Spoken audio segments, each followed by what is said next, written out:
خواتین و حضرات، میں ہوں خان رضوان۔ ریختہ اسٹوڈیو میں ہم آپ کا استقبال کرتے ہیں۔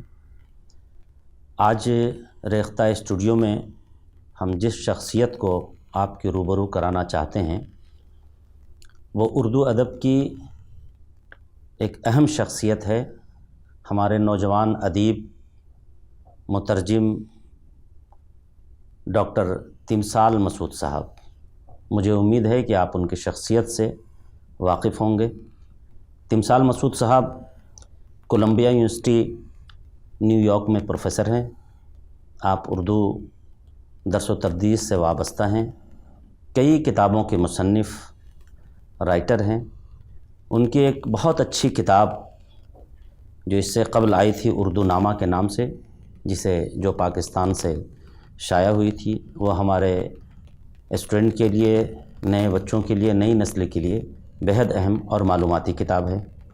اسی طرح ان کی ایک کتاب ایسنشیل اردو ڈکشنری، اردو اور ہندی کی ایسنشیل ڈکشنری آئی تھی، جسے یو کے سے جو کتاب ڈکشنری شائع ہوئی تھی، بہت اچھی معلوماتی ڈکشنری ہے۔ ابھی میر انیس پہ ان کی 3 جلدوں میں ایک اہم کتاب آئی ہے جو اس وقت ہمارے پاس ابھی موجود نہیں ہے، ورنہ ہم اس کو آپ کو دکھاتے۔ ابھی ہمارے پاس جو کتاب موجود ہے، جو ابھی لیٹسٹ آئی ہے، بالکل ابھی، شاہکار انیس کے نام سے یہ کتاب ابھی تمثال صاحب کی آئی ہے۔ یہ مرثیوں کی کتاب ہے، یہ بہت خوبصورت انداز سے ٹیبل بک جسے ہم لوگ کہتے ہیں لائبریری کے لیے۔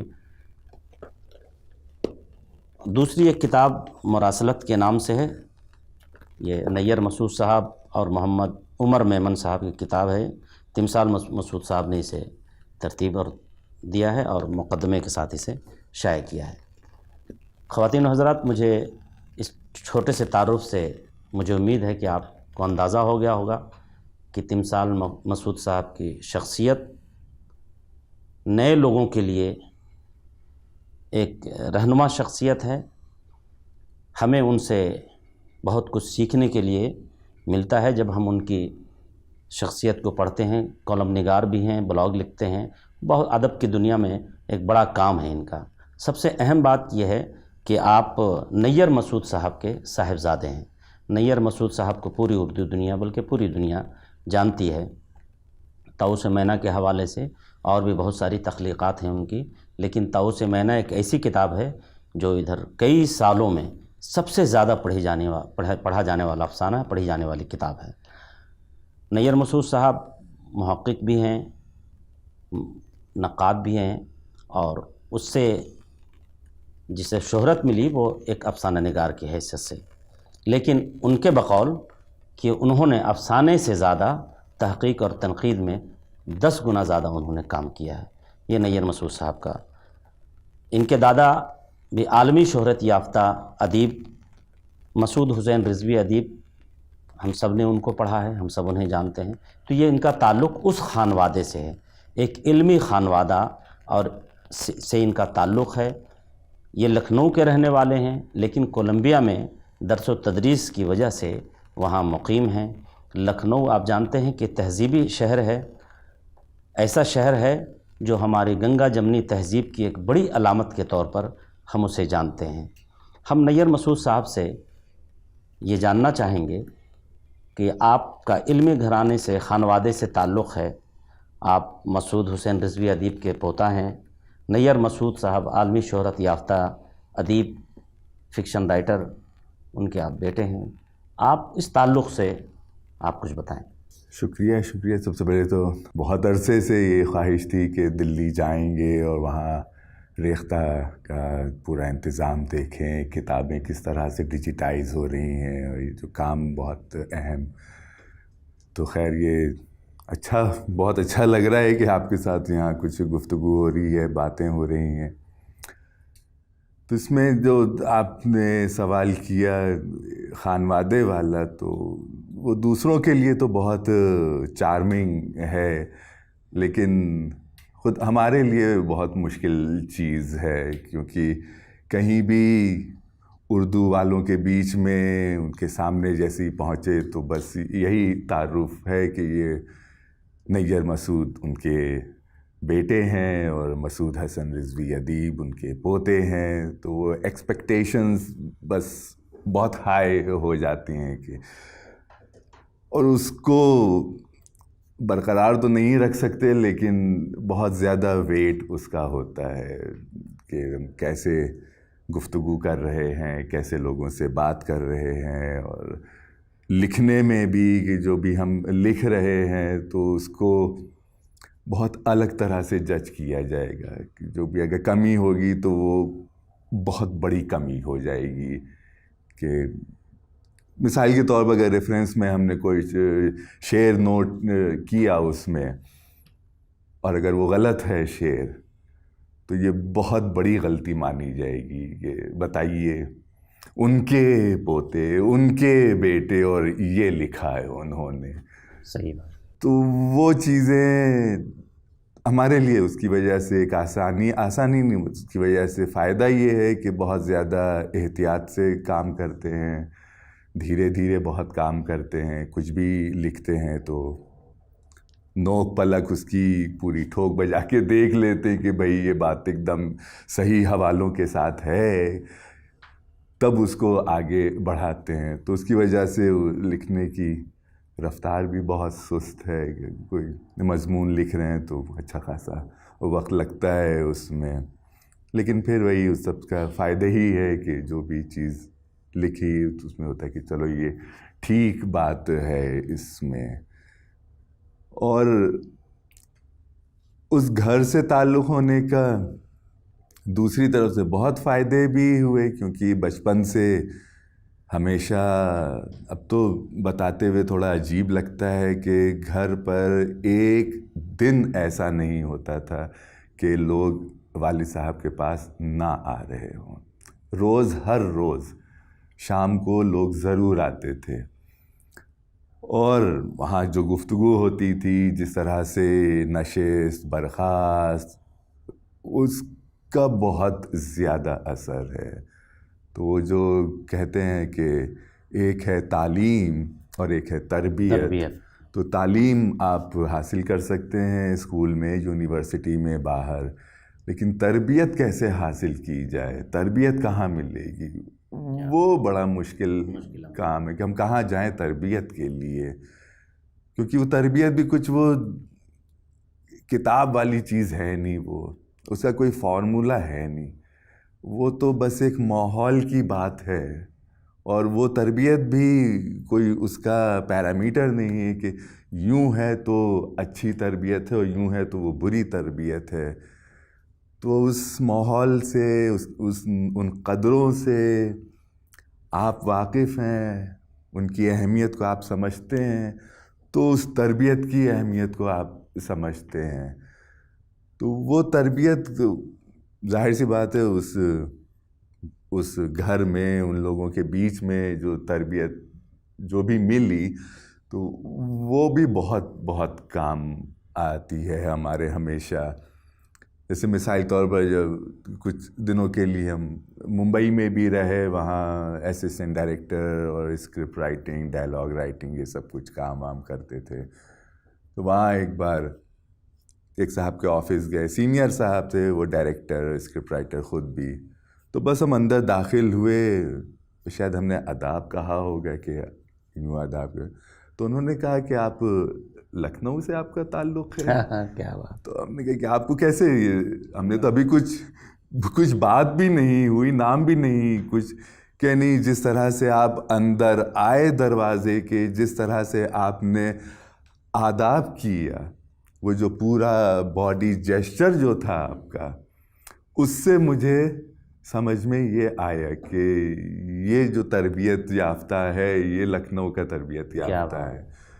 تو اس طرح کی چیزیں بہت زیادہ اہم ہیں، اور اس کے لیے ہم بہت زیادہ شکر گزار ہی ہیں کہ کس طرح سے یہ ساری چیزیں ہم کو مل گئیں بغیر محنت کے. اچھا، آپ نے اپنے دادا حضور کو بھی دیکھا ہوگا؟ نہیں، ہم بس 1 برس کے تھے جب ان کا انتقال ہوا. جی. 1975 میں ان کا انتقال ہوا. جی. تو آپ لکھنؤ میں اچھا خاصا وقت آپ کا گزرا، آپ نے وہاں سے BA میں جی. PhD وغیرہ بھی آپ نے وہاں سے کی ہے. جی جی جی. والد صاحب کی سرپرستی میں کی آپ نے. تو والد صاحب کا جو لکھنے پڑھنے کا جو طور طریقہ تھا، باہر میں یونیورسٹیز میں جو وقت دیتے تھے، گھر میں جو وقت دیتے تھے، تو وہ کس طرح سے وہ مینیج کرتے تھے، اور آپ لوگوں پہ کی تربیت کا نظام کیا تھا ان کے ساتھ؟ ہاں تو والد صاحب وہ یونیورسٹی تو بس 2 بجے تک اس زمانے میں، اب آج کل تھوڑا بدل گیا ہے، لیکن وہ 11 بجے گئے اور 11 سے 2 کلاسز کی اور پھر سیدھے گھر آ گئے، اور گھر آ کے بس جو ہمارے گھر میں ڈرائنگ روم ہے بس وہیں وہ پورے وقت رہتے تھے، وہیں لکھنا پڑھنا، لوگوں سے ملنا، سب کچھ اسی کمرے میں. لیکن ہم لوگوں کے ساتھ بھی کچھ بھی وہ لکھ رہے ہیں، کچھ بھی ہے جتنا اہم کام کر رہے ہیں، لیکن اگر ہم لوگ یا گھر کا کوئی بھی، ہماری چچی، ہمارے چچا زاد بھائی بہن، محلے والا کوئی بھی بس آیا اور بس فوراً وہ رجسٹر جس پر کام یوں ہی بس بند کر کے رکھ دیتے تھے اور بس بات کرنے لگتے تھے. کبھی آج تک یہ نہیں ہوا کہ ابھی یہ افسانے پر ہم ایک دم خاص موڑ پر ہیں، اس کو بس مجھے ختم کرنا ہے ابھی نہیں، ابھی آدھے گھنٹے کے بعد. یہ کبھی نہیں، اور کوئی نہیں کہہ سکتا. آپ ہماری والدہ صاحبہ سے پوچھیے، وہ بھی بتائیں نہیں، یہ کبھی نہیں ہوا. ہر وقت کام تو کر رہے ہیں اپنا، لیکن جب بھی کوئی گیا ان کے پاس بس فوراً بند کر کے رکھ دیتے تھے. کبھی اس کو یہ نہیں کہا کہ ہمارا کام میں حرج ہو رہا ہے، یہ کبھی نہیں.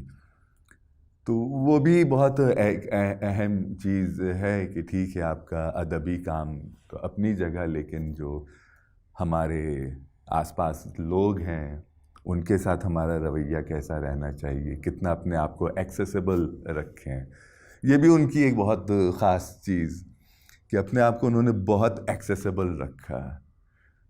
اسٹوڈنٹ آ رہا ہے، BA کا اسٹوڈنٹ آ رہا ہے، MA کا، PhD کا، ہندوستان کے باہر کے کہیں سے بھی کوئی بھی آ رہا ہے، ہمیشہ اس کے ساتھ پوری طرح سے اپنی چیزوں کے بارے میں بات کرنا، کتنا زیادہ سے زیادہ اس کو ہم بتا سکتے ہیں، اس کی مدد کر سکتے ہیں، بہت کوآپریٹو مزاج، بہت زیادہ. اور یہ ذرا سا بھی احساس نہیں دیتے تھے کہ ہم تو اتنے بڑے ادیب ہیں، افسانہ نگار ہیں، اور تم نے تو ابھی نیا BA شروع کیا، مزاج بن جاتا ہے نا. اور یہ بھی اسی تربیت کا ہی اثر تھا کہ ہمارے دادا صاحب مسعود حسن رضوی ادیب، ان کے بارے میں بہت سے بیان ہیں، اور کئی لوگ ملتے ہیں سینئر حضرات ادیب، وہ یہ ضرور کہتے ہیں کہ آپ کے دادا صاحب نے میری، جب میں PhD کر رہا تھا، ریسرچ کر رہا تھا، میں گھر گیا، انہوں نے کس طرح سے مجھے کتابیں دکھائیں. ان کے پاس تو کتابوں کا بہت ہی عمدہ نایاب ذخیرہ تھا دادا صاحب کے پاس، ابھی تک وہ موجود ہے. تو جو ریسرچ اسکالر وہاں پہنچتے تھے اپنی ایک فہرست بنا کے کہ صاحب یہ ایسی کتابیں مجھ کو چاہیے ہیں، تو وہ خود نکال کے وہ کتابیں دیتے تھے، اور ساتھ ہی اس کے موضوع سے متعلق اور جو کتابیں ہیں جس کے بارے میں اس اسکالر کو نہیں معلوم، وہ تک نکال کے لاتے تھے کہ دیکھیے یہ بھی آپ کے کام کی ہوگی، یہ سی بھی کام کی ہوگی. ابھی پچھلے ہفتے ہم کشمیر میں تھے، وہاں پروفیسر زما زردہ صاحب جنہوں نے مرزا دبیر پر PhD کیا، بہت اہم کام ان کا، ان سے ملاقات ہوئی. وہ یہ ذکر کرنے لگے کہ میں آپ کے ڈرائنگ روم میں بیٹھ کے کام کرتا تھا، آپ کے دادا نے میرے لیے یہ کتابیں نکال کے دیں، اتنی شفقت سے میرا ساتھ دیتے تھے، محنت سے نکال کی کتابیں لاتے تھے، اور میں 15-20 دن آپ کے یہاں رہ کر میں نے کام کیا. اور جس دن میں وہاں سے واپس آ رہا تھا کشمیر، تو مسعود صاحب نے کہا کہ اتنا اچھا اسکالر، اتنا اچھا طالب علم آج جا رہا ہے، اب دیکھیے دوسرا کب آئے گا. کیا بات.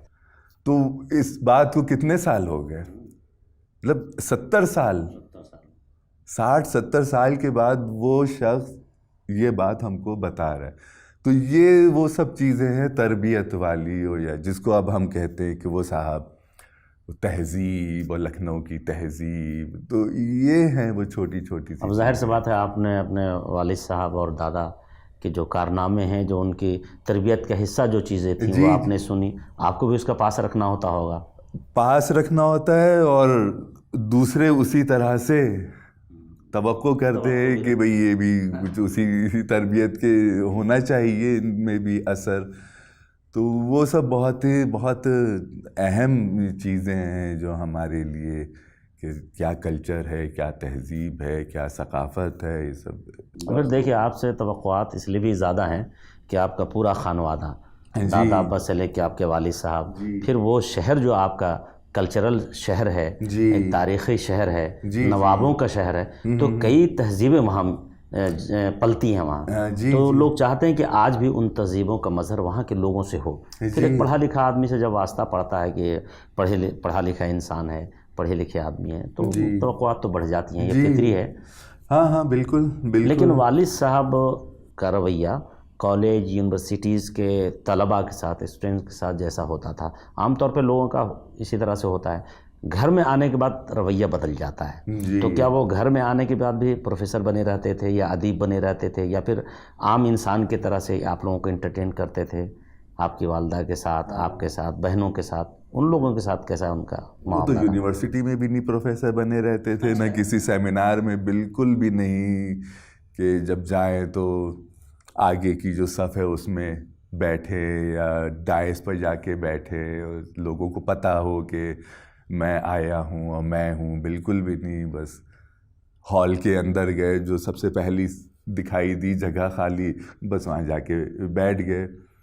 بعد میں لوگوں نے دیکھا، ارے آپ وہاں کہاں بیٹھے، ادھر آئیے ادھر آئیے. نہیں ہم ٹھیک ہے. تو وہ سب چیزیں بڑے خاکسار بہت بہت زیادہ، بالکل بھی کہ میں ہوں اور میرا یہ مرتبہ ہے، اور ادب میں، ہندوستان کے باہر، بالکل بھی نہیں. اچھا، آپ کی تربیت میں سب سے اہم رول اور زیادہ رول کن کا ہے، والد صاحب کا یا والدہ کا؟ تو وہ جیسی بات ہوئی پہلے، کہ اس کا کوئی ایک اسٹرکچر تو ہے نہیں تربیت کا، کہ آپ یہ چیپٹر، پھر یہ چیپٹر، پھر یہ چیپٹر، اس میں اے اور A+ اور A- ملے گا. تو وہ بھی کہنا بہت مشکل ہے کہ پیرنٹنگ میں مدر کا یا فادر کا، والدین میں کس کا زیادہ حصہ ہے، کیونکہ وہ گھر کا ماحول ہی آپ کی تربیت کر رہا ہے.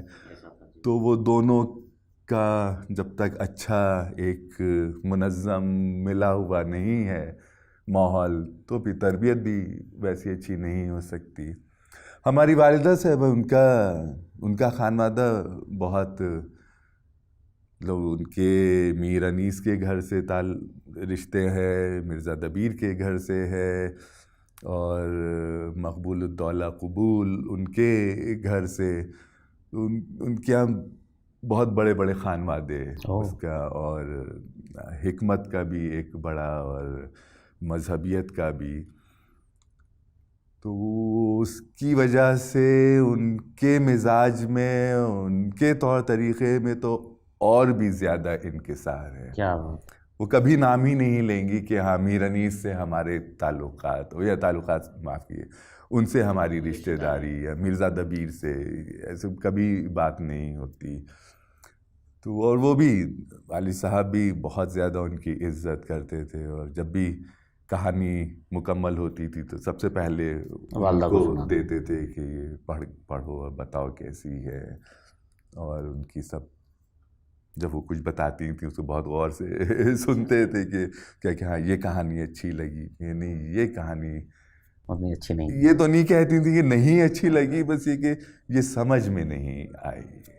یہ بھی تربیت کا حصہ تھی. ہاں، یہ کہانی، یہ حصے کچھ سمجھ میں نہیں آئے. تو اس پر وہ بعد میں کچھ اس میں تصحیح کرتے ہوں گے، ٹھیک کرتے ہوں گے، کہ اگر سمجھ میں نہیں آ رہی ہے تو ٹھیک کہانی نہیں ہے اس کا مطلب. اچھا، آپ کی والدہ ہاؤس وائف رہیں، یا ان کا بھی نہیں، وہ لکھنے پڑھنے سے؟ نہ نوکری کبھی نہیں کی، لیکن پڑھنے کا ہمیشہ سے بہت شوق. ہاں، تو والد صاحب کی سب کہانیاں انہوں نے پڑھی ہیں، اور بھی دوسری کتابیں تو پڑھتی ہی رہتی ہیں وہ۔ ویسے چونکہ آپ کے گھر میں پڑھنے لکھنے کا ماحول شروع سے ہی ہے، آپ کے دادا مسعود حسین رضوی ادیب صاحب، پھر آپ کے والد صاحب، تو لائبریری تو بہت ریچ ہوگی آپ کے گھر کی لائبریری؟ بہت زیادہ جی، بہت ہے۔ اب اس لائبریری سے آپ لوگ کس طرح سے استفادہ کرتے ہیں، اسٹوڈنٹس یا لکھنؤ کے عام جو لوگ ہیں پڑھنے لکھنے والے لوگ، اس سے کس طرح سے وہ مستفید ہوتے ہیں، یا پھر وہ لائبریری بند رہتی ہے؟ نہیں، اب ہم چونکہ باہر رہتے ہیں، اور یہ جون جولائی اگست ان دنوں ہم یہاں، تو جس کو بھی کوئی ضرورت ہے، کوئی کتاب دیکھنا ہے، تو ان کو یہی بتا دیا جاتا ہے کہ ان 3 مہینے میں آئیں، تب یہ سب کتابیں دیکھ سکتے ہیں کھول کے۔ تو ابھی تو سب بہت قاعدے سے الماریاں بنوا کے اس میں سب ٹھیک سے رکھی ہوئی ہیں کتابیں، اور کوشش یہ کر رہے ہیں کہ ابھی ایک ایرانی کوئی سوسائٹی ہے، اس نے اچھی خاصی کتابوں کو ڈیجیٹائز کر لیا ہے۔ اچھا، تو جس طرح سے یہاں ریختہ میں ڈیجیٹائز کر کے، تو انہوں نے ڈیجیٹائز کیا ہے، تو اس کی ایک بار کیٹلاگنگ ہو جائے، پھر ایک ویب سائٹ بنا دیں گے، تو پھر وہ مجبوری نہیں رہے گی کہ ہمارا وہاں ہونا ضروری ہے، اگر ہم نہیں ہیں لکھنؤ میں تب بھی آپ اس سے خود بھی آن استفادہ لائن کر سب سکتے ہیں، دیکھ سکتے ہیں حاصل۔ اچھا، والد صاحب کے بعد ان کی غیر مطبوعہ چیزیں بھی ہوں گی، کچھ خطوط ہوں گے، کچھ ایسی کہانیاں ہوں گی جس کو یہ لکھ رہے ہوں گے اور اس بیچ میں رحلت کر گئے، تو کچھ ایسی چیزیں آپ کے ہاتھ لگیں؟ والد صاحب اصل میں بہت زیادہ آرگنائز تھے، اپنی تحریروں کے حوالے سے، خود اپنی زندگی کے بہت زیادہ آرگنائز، تو ایسا کچھ نہیں ہے جو غیر مطبوعہ ہے یا ان کا ادھورا چھوٹا ہوا کام ہے، ایسا کچھ نہیں ہے۔ تو جب تک ان کے اس حال میں تھے کہ وہ چیزوں کو ٹھیک صورت سے پبلش کر سکیں، تب تک انہوں نے کام کیا۔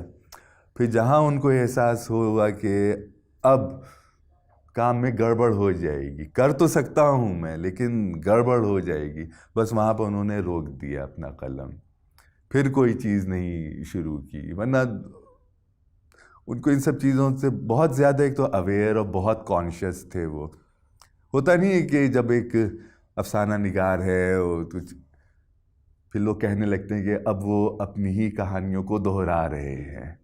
اب ظاہر سی بات ہے کہ عمر ہوتے ہوتے اس عمر میں آدمی آ جاتا ہے کہ اس کا دماغ اتنا شارپ نہیں رہتا، تو اپنی جو پہلے کہانی لکھی تھی وہ ان کو پتہ بھی نہیں ہے کہ وہ وہی سی کہانی دوبارہ لکھ رہے ہیں، کیونکہ اب اتنا شارپ نہیں ہے۔ تو اس کا احساس تھا ان کو، تو انہوں نے بس وہاں پر لکھنا بند کر دیا کہ اب اگر میں کچھ لکھوں گا، کام کروں گا، تو وہ اس معیار کا نہیں ہوگا کام۔ پھر انہوں نے لکھنا پڑھنا بند کر دیا۔ ہاں، تو اس وجہ سے وہ چیزیں ویسے نہیں ہیں کہ غیر مطبوعہ چیزیں نکل رہی ہیں۔ کچھ جیسے ریڈیو فیچرز لکھے بہت سے، تو اس کے لیے کئی لوگوں نے کہا کہ ان ریڈیو فیچرز کو آپ ایڈٹ کر دیجئے تو ایک کتابی شکل میں آ جائے پڑھنے کے لیے، وہ اچھی چیز ہے۔ تو اس طرح کے تو کام اسے ان کے خطوط بھی ہوں گے کچھ، اس کو بھی دیکھیے، روز ڈائری ہوگی، روز نام سے کچھ اہم چیزیں لکھتے ہیں۔ ڈائری تو نہیں لکھتے تھے وہ، خط ہیں ان کے بہت عمدہ، اور بس ایک تو ہر اپنے رجسٹر میں وہ یادداشتیں لکھتے تھے کہ کون ملنے آیا، کیا ہوا، کچھ اہم سی باتیں۔ تو اس پر ہم نے بس ایک چھوٹا سا مضمون لکھ دیا تھا، نیّر مسعود کے 15 رجسٹر، کہ اس میں یادداشتیں کیا ہیں، اس میں کس طرح سے۔ تو اور خطوط کے حوالے سے تو ایسے بس یہ والی، اس لیے یہ مراسلت والی، جی مراسلت، اچھا یہ والی جو کتاب، جی مراسلت، اچھا اس میں اسی طرح کے خطوط ہیں۔ یہ اصل میں یہ پروفیسر محمد عمر میمن صاحب، یہ وسکانسن یونیورسٹی میں اسلامیات کے اردو فارسی کے پروفیسر تھے، اور انہوں نے نیّر مسعود کی سب کہانیوں کا انگریزی میں ترجمہ کیا ہے، ان کی خاص بات۔ اور دونوں کی بس ایک ملاقات ہوئی تھی دلی میں ہی، وہ بھی ایک گیدرنگ میں، اور 25 سال تک دونوں نے ساتھ میں کام کیا۔ مطلب یہ افسانے لکھ رہے ہیں اور وہ اس کا انگریزی میں ترجمہ کر رہے ہیں. تو اس ترجمے کرنے کے دوران بہت سی باتیں ہوتی ہیں جو پوچھنا ہے کہ اس جملے میں کیا آپ کہنا چاہ رہے ہیں, یہاں کیا ہے. تو وہ ساری گفتگو دونوں کی 25 برس کی پوری گفتگو خطوں میں جمع تھی. تو یہ خط اردو افسانے کی تنقید ہیں, یہ خط اردو ادب کی تنقید ہیں, یہ خط جو تہذیب کی آپ بات کرتے ہیں اس کو سمجھنے کی بہت اچھی ایک چیز ہے, یہ سامان ہے یہ اس کو سمجھنے کا. اور ادبی دنیا کو سمجھنے کا, اور تھوڑا سا برا لگتا ہے کہتے ہوئے ادبی دنیا کا غیر ادبی جو ایک پہلو ہے اس کے بھی اس میں کچھ نقش ہیں, اور یہ بھی کہ ان سے جو لوگ واقعی کام کر رہے ہیں ان کو کتنی تکلیف پہنچتی ہے ادب کے غیر ادبی رویے سے, کس قدر ان لوگوں کو تکلیف پہنچتی ہے. مطلب ذہنی طور پر کتنے دن تک یہ لوگ بالکل ڈسٹرب رہتے تھے کہ فلاں جگہ مشاعرہ ہوا تھا اور وہاں یہ حرکت ہوئی. تو یوں تو ہم لوگ ہنسی میں بات کر لیتے ہیں لیکن ذہنی طور پر لوگ کتنا متاثر ہوتے تھے, وہ بھی چیزیں ہیں اس میں. تو یہ 25 سال کی دونوں کی مراسلت ہے, 25 سال کے یہ خط ہیں. تو اس کو پھر ہم نے ایڈٹ کر کے اس میں ایسے شائع کر دیا. اور اس کی ایک اور بہت خاص بات ہے کہ 25 سال کے خط ہے, اور اس کو جب ہم ایڈٹ کر رہے تھے تو ایک جملہ ایسا نہیں نکلا, ایک لفظ ایسا نہیں نکلا کہ جس کو ہٹانے کی ضرورت ہوئی ہو. مطلب جو انہوں نے جیسے لکھا تھا بالکل ایز اٹ از ویسے ہی چھپا ہے. اس آپ نے ایز اٹ از بالکل وہی ہے, اس میں کوئی پہلی دفعہ آپ نے چھپوایا, کوئی اس میں یہ عرشیہ سے چھپا ہوا پہلا ایڈیشن ہے؟ نہیں, اس کا پہلا ایڈیشن تو پاکستان میں چھپا اجمل کمال صاحب نے. اب چونکہ وہاں سے یہاں کتابیں آنا ذرا مشکل ہے تو یہ پھر یہاں عرشیہ. اچھا, یہ بہت اچھی بات آپ نے بتائی کہ یہ 25 سالہ جو عمر میمن صاحب سے آپ کے والد صاحب سے جو مراسلت ہوئے, خط و کتابت کا سلسلہ چلا, اس کو آپ نے ایک دستاویز کی صورت میں آپ نے شائع کر دیا. بہت اچھا کیا, اس سے بہت ساری چیزیں سیکھنے کا موقع ملے گا لوگوں کو, پڑھنے کا.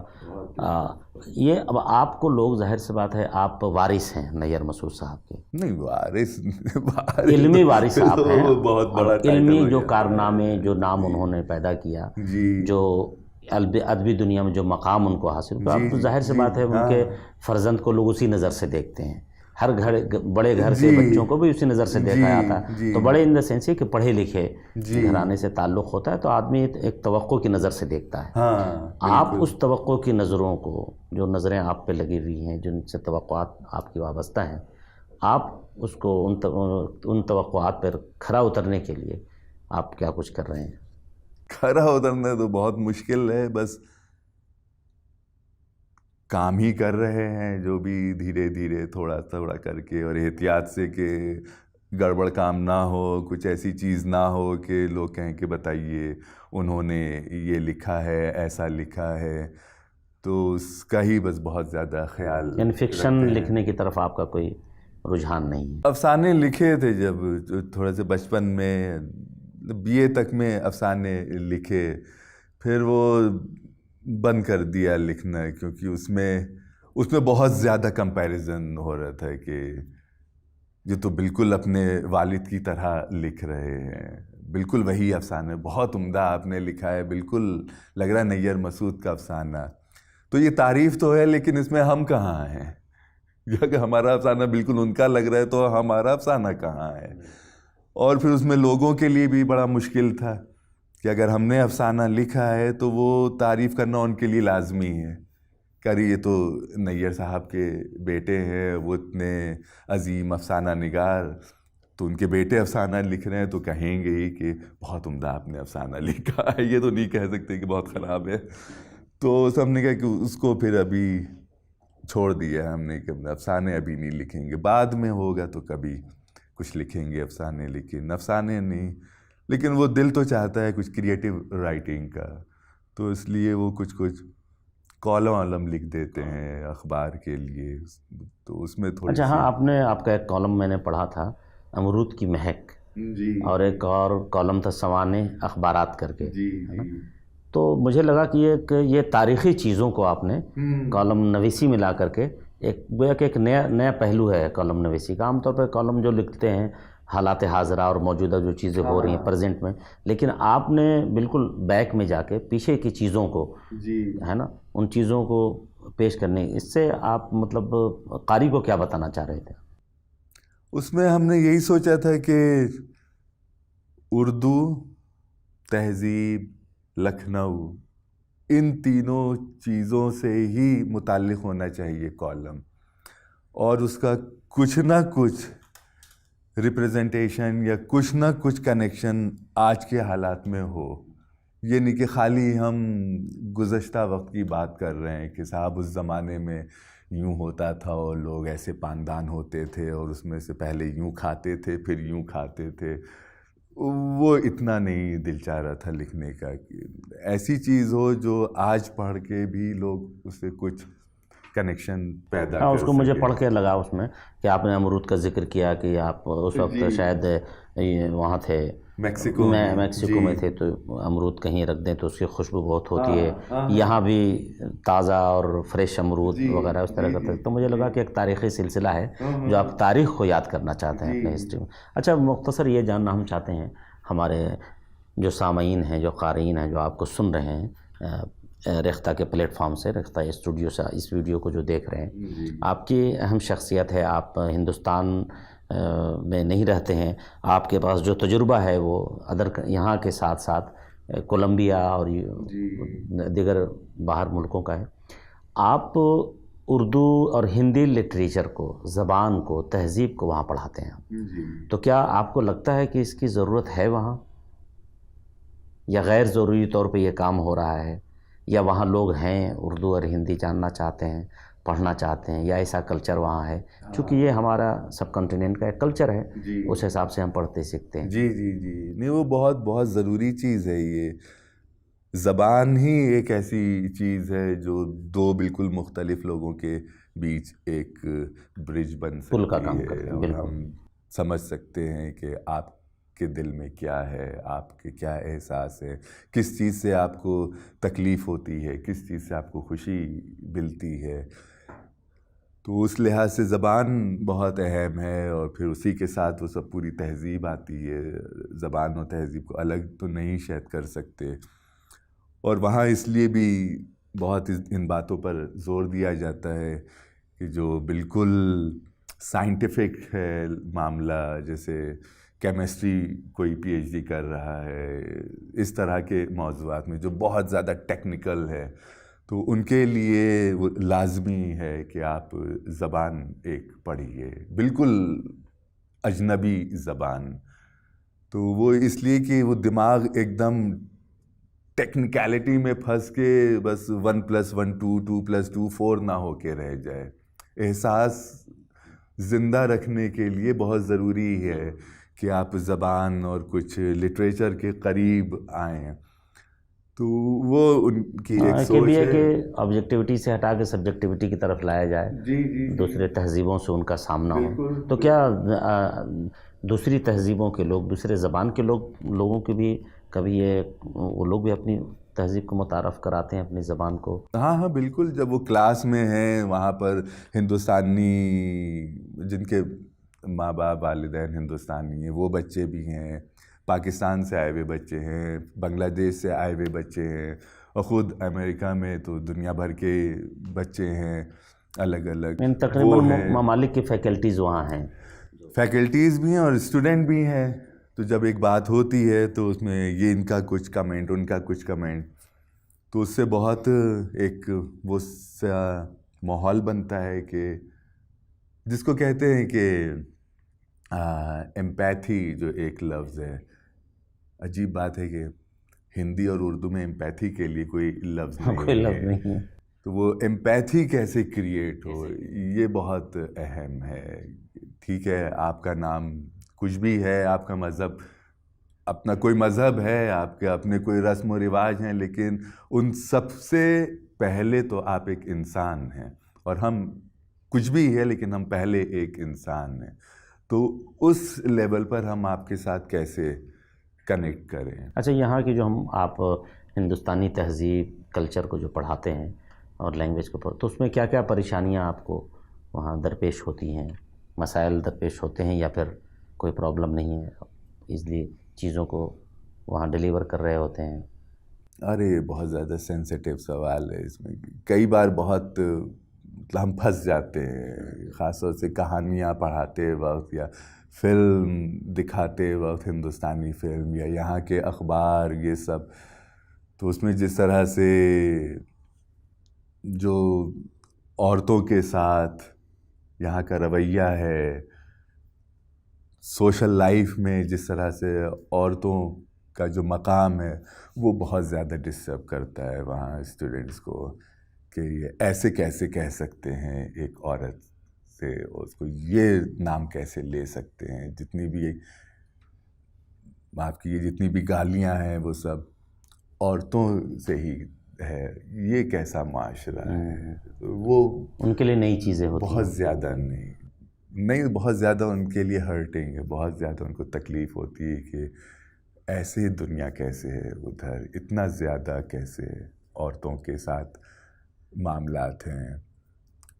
اور جو کلاس ڈویژن ہے یہاں، وہ بھی ان کے لیے بہت شاکنگ ہوتا ہے کہ کس طرح سے ہمارے گھر میں نوکروں کے ساتھ رویہ ہے، کس طرح سے ہم لوگ نوکروں کو جو گھر میں کام کر رہے. یہ تو اب ہماری زبان تھوڑی سی لڑکھڑانے لگی ہے، مطلب نوکر لفظ کہتے ہوئے تو بہت برا لگتا ہے. اب ہم کو بہت برا لگتا ہے یہ نوکر لفظ.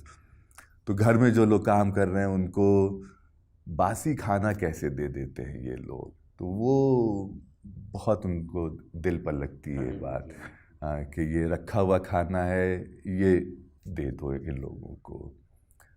تو اس طرح کی چیزیں تو بہت مشکل ہو جاتا ہے کبھی کبھی کلاس میں. ان کی آنکھوں میں آنسو آ جاتے ہیں، رونے لگتے ہیں. تو ان کو یہ سمجھانا کہ وہ ایک بڑے ماحول کا ہے حصہ، وہ ایک صدیوں سے چلا آ رہا ہے، اس لیے لوگ وہ برے لوگ نہیں ہیں، وہ ظالم لوگ نہیں ہیں، وہ اس ماحول کی ہی ماحول کے پیداوار ہیں. اس لیے وہ اتنا سوچتے نہیں ہیں کہ ہم باسی کھانا، جس نے ہمارے گھر کی صفائی کی، جس نے برتنوں کو صاف کیا، جو ہمارے لیے کھانا بلکہ اسی نے پکایا ہے کھانا، لیکن اس کو ہم کل کا یا پرسوں کا رکھا ہوا کھانا دے رہے ہیں. تو وہ اتنا نہیں سوچتے. اچھا، اردو لینگویج اور ہندی لینگویج جو آپ پڑھا رہے ہیں، یہاں جو مشترکہ تہذیب ہے، تو کلاسز میں یہاں کی جو کلاسز ہوتی ہیں، یہاں کا جو طریقۂ تدریس ہے، وہاں کے طریقۂ تدریس میں کچھ خاصا فرق ہے یا سیم ہے، کوئی زیادہ پرابلم نہیں؟ سب سے بنیادی فرق یہی ہے کہ وہاں طالب علم آپ کو ٹوک سکتے ہیں، آپ کو بتا سکتے ہیں کہ نہیں یہ آپ نے غلط کہا، یہ یوں نہیں یوں ہے، یا یہ آپ کیسے کہہ رہے ہیں. تو اس کا وہ فوراً ریفرنس مانگ لیتے ہیں. اور اس کو وہاں بہت اپریشیٹ کیا جاتا ہے کہ جتنا زیادہ اسٹوڈنٹس اپنے پروفیسرز کو ٹوک رہے ہیں، انٹرپٹ کر رہے ہیں، اس کا مطلب یہ ہے کہ وہ کلاس بہت اچھا ہے اور وہ پروفیسر بہت اچھا ہے جس کو اتنا ٹوکا جا رہا ہے. اگر پروفیسر صاحب گئے، انہوں نے پورا لیکچر دیا اور چلے آئے، کسی نے نہیں ٹوکا، اس کا مطلب یہ بہت خراب پروفیسر ہے. اچھا، 3 سال مفتی صاحب چلتے چلتے ذرا سا یہ بتا دیجئے کہ وہاں کولمبیا میں اردو کا مستقبل کیا ہے؟ اسی کے ساتھ جوڑ کے یہ بھی بتا دیجئے کہ پوری دنیا میں، بالخصوص ہندوستان میں، اردو کے مستقبل کے تعلق سے آپ کیا سوچتے ہیں؟ یہ سب بھی بہت مشکل سوال ہیں اور ہمیشہ پوچھے جاتے ہیں. اس کی شروعات ہمیشہ سے اچھا وہ آپ نے ویسے نہیں کی کہ بس اردو ختم ہو رہی ہے، اردو مر رہی ہے، اردو ختم ہو رہی ہے.